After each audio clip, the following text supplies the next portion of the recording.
Now if you're looking for that little extra quick treat to make for Christmas, consisting of most ingredients that you should already have in your home, you'll find out how incredibly easy and simple this dip recipe is to make at the last minute.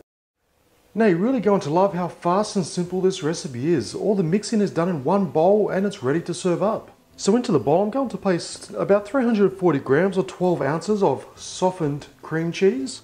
Now I'm going to cheat by using some store-bought eggnog that I've got left over. So for this we just need to pour in about a quarter cup worth of our eggnog, followed by half a cup of powdered icing sugar, a quarter cup of brown sugar. Now you can use white sugar, but honestly, please use brown sugar because it really does taste so much better.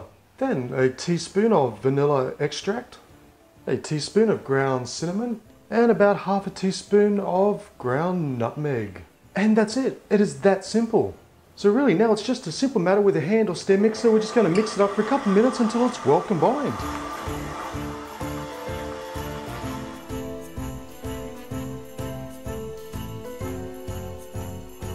And would you look at that delicious eggnog dip?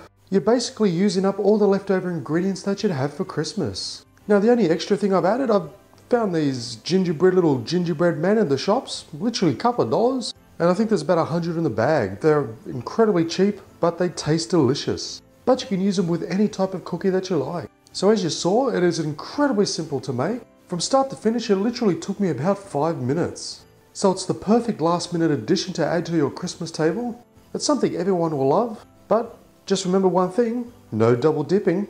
And whether you use gingerbread man or just general biscuits, cookies that you have laying around, either way, this eggnog dip is going to taste simply delish.